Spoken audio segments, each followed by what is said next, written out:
नमस्कार विद्यार्थ्यांनो, स्वागत आहे तुमचं आपलं आहे प्लॅटफॉर्मवरती. द्रव्य नंबर 7, द्रव्याचं नाव आहे बला. आज आपल्याला बघायचं आहे बला. तर विद्यार्थी मित्रांनो, पहिलं बघायचं लॅटिन नेम. बला आलं काय, अतिबला आलं काय, दोन्हींसाठी नॉर्मली सर्व गोष्टी सेमच आहेत या ठिकाणी.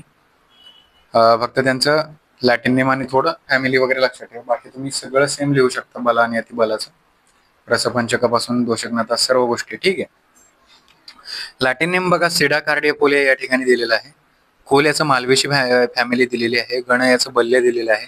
पर्याय त्याचं वाट्यालिका आणि खरकेटिका वाट्यालिका आणि खरखष्टिकाचा अर्थ आहे बळ देणारे, म्हणून त्याचं गण काय म्हटलंय आपण, बल्य काय म्हटलं त्याचं गण म्हटलंय.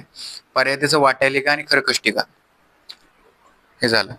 स्वरूप स्वरूप क्षुप आहे. क्षुप म्हणजे झुडूप. मूळ कांड त्याचे बळकट आहेत, दृढ आहेत, कठीण आहेत.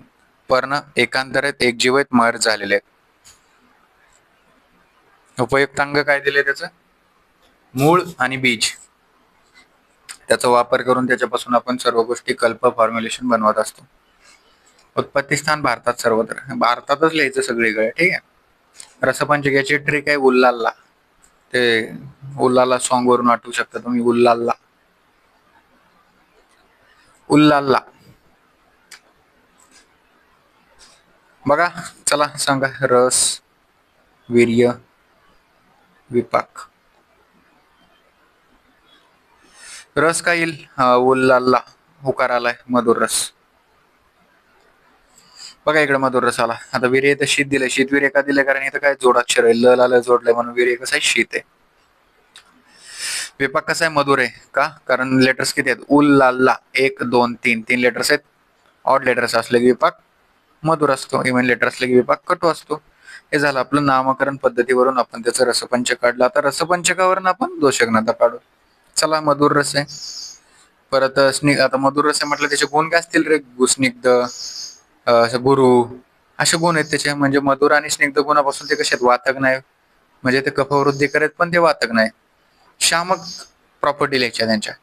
मधुर शीत कसे आहेत, ते पित्तक नाहीत. चला, प्रमुख कर्म.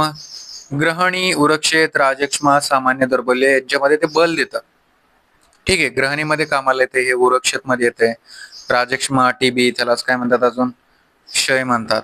सामान्य दौर्बल्य, तुम्हाला जर वेदना होत असतील तर बॉडी पेन वगैरे अशा गोष्टीत बल देण्यासाठी, ताकद देण्यासाठी, एनर्जी वगैरे गेलेले असेल, दौर्बल्य आला असेल, त्यावेळेस बला तुम्हाला दिली जाते, कारण तुमच्यात एनर्जी येईल. कारण त्याच्यामध्ये काय आहे, मधुर रस आहे, मधुर विपाक आहे, म्हणजे ते बलवर्धक आहे. ठीक आहे. हे झालं आपलं बलाचं मुख्य कर्म, प्रमुख कार्य. त्यानंतर बघा अग्निकर्म.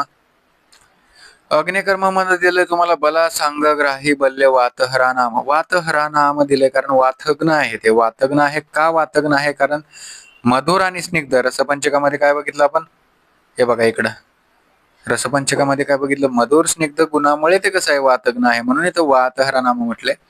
सांग, ग्राही आहे, स्तंभन आहे, कारण त्याचं वीर्य कसं आहे, शीत वीर्य आहे.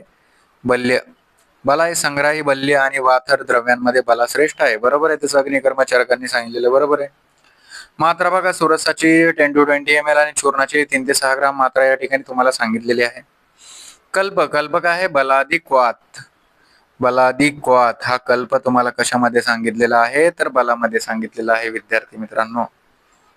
हे झालं आपलं बलाद्रव्य, ज्याच्यामध्ये आपण रसपंचक, सर्व दोषघनता ट्रिकद्वारे बघितलं.